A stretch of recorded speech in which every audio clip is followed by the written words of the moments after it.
En els espais que compartim amb el GOB Menorca, saludem avui a Víctor Carretera. Víctor, bon dia. Hola, bon dia. Ens encanta el poder, en el transcurs de l'any, encara que sigui ple estiu, continuar conversant amb el GOB, i això també perquè puguem fer algunes reflexions. I ja que estem en ple estiu, de fet, el que volíem era fer un pensament un poc en com està tota la situació a nivell tema nàutic i de càrrega nàutica, que entenc que en aquests dies es nota molt més. Sí, exactament. Estem en plena temporada alta, tant estival com de la nàutica, i un any més estem veient o estem sentint aquesta massificació nàutica, una massificació que hem de recordar que no és una sensació, no és que tinguem aquesta sensació de que hi ha moltes barques, sinó que el GOB ja ha demostrat amb diferents estudis, un del 2010 i un altre del 2020 sobre capacitat de càrrega nàutica, que Menorca ja el 2010 havia superat aquesta capacitat de càrrega nàutica. Per tant, des del 2010, tot el que s'ha anat afegint d'amarraments nous i d'embarcacions que no han arribat, i sobretot embarcacions que venen de fora, que no tenen per què amarrar aquí a Menorca, ha agreujat aquesta problemàtica de massificació nàutica. Llavors, una mica per aquest motiu ens hem associat amb diferents entitats i hem llançat un manifest on demanem una sèrie d'actuacions que s'haurien de fer, sobretot canvis a la legislació actual que creiem que està desfasada. No està d'acord amb el que estem vivint en els últims temps. Quina mena d'aspectes hauria de contemplar aquests canvis en la legislació pel que fa referència a la capacitat de càrrega? Doncs una mica el que ens hem centrat molt és en l'afectació que està tenint aquesta massificació nàutica sobre els ecosistemes marins, però també sobre la inseguretat d'altres col·lectius que també volen disfrutar de la mà i que no tenen una embarcació. Estem parlant de banyistes, estem parlant de gent que fa en caiac, en paddle surf, gent que vulgui fer snorkel, no? Tota aquesta, si contem la quantitat d'usuaris de la mà, són molt més els usuaris que no tenen embarcació que no els que tenen embarcació. En canvi, els que tenen embarcació estan estan agafant tota la costa i evitant que els altres usuaris puguin disfrutar, sobretot per un tema de seguretat. Llavors, una de les coses que creiem que hauria d'estar contemplada dins d'aquest reglament de costes o el reglament actual seria la limitació de la velocitat a 3 nusos en els primers 300 metres de costa. És a dir, que les embarcacions, per suposat, poden navegar, però a menys de 3 nusos per una qüestió de seguretat. Així, a 3 nusos és molt més fàcil veure una persona, un banyista, que no pas quan anem a 10 nusos o a 20 nusos, com van algunes d'aquestes embarcacions. Una altra d'aquestes peticions que fem és temes de fondeig.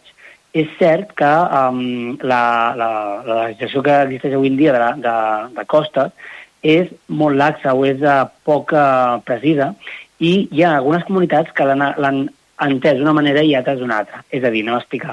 Ara mateix el que ens diu la normativa de costes és que no es pot navegar, es pot navegar només a 3 nusos dins de les zones de bany no balisades, si és platja a 200 metres, i si és a la costa a 50 metres, podem navegar amb una embarcació, però només a 3 nusos i ja està. I no parla d'un tema de fondeig. Llavors, hi ha algunes comunitats autònomes que han entès que no es pot fondejar, i això està molt bé, perquè ho han inclòs en les seves normatives, però hi ha altres que no. Per exemple, a Balears no ho posa. Això vol dir que les embarcacions poden fondejar, si no hi ha cap límit de distància on poden fondejar. Per tant, nosaltres el que demanem, i és una petició a mínims, és que en aquelles platges, en aquelles zones de bany que no estan balisades, no es pugui fondejar a menys de 50 metres de les platges i 20 metres de la resta de la costa, és a dir, els penyals, que no es pugui navegar, de manera que tinguem un canal on puguin disfrutar altres usuaris que no siguin les embarcacions.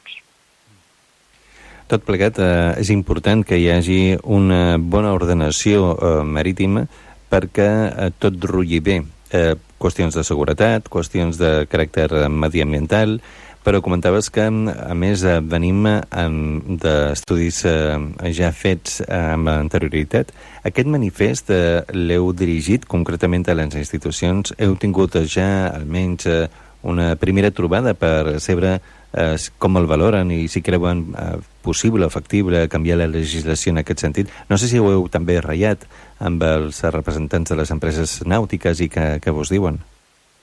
Doncs sí, mira, el primer que vam fer amb aquestes entitats, no, que ens hem unit va ser una ronda de reunions que vam tenir amb el Ministeri de Transició Ecològica i també hem tingut amb les diferents capitanies marítimes de diferents comunitats autònomes.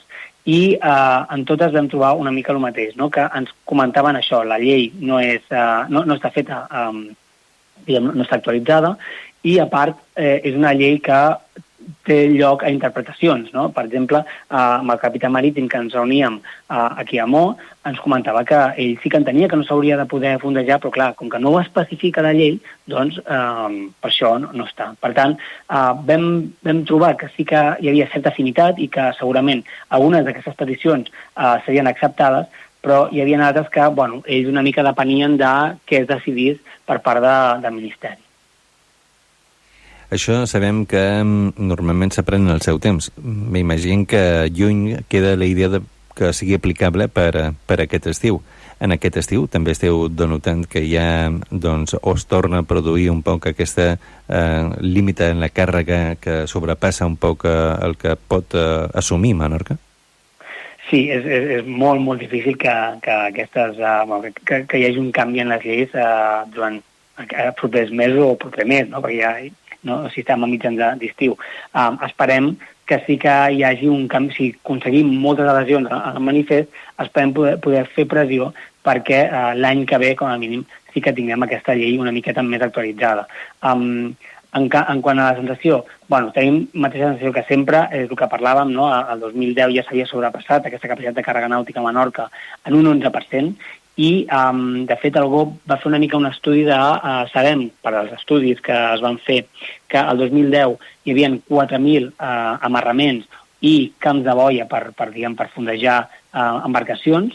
Això era el que hi havia legal, el que hi havia establert, i nosaltres hem anat mirant i hem vist que a 2025 hi ha com a mínim, perquè és molt difícil de fet de trobar aquesta informació i que ens la proporcionen les diferents administracions, hi ha com a mínim 5.500 amarraments i camps de boies. És a dir, hem augmentat més d'un 30% des del 2010, que ja estava saturada.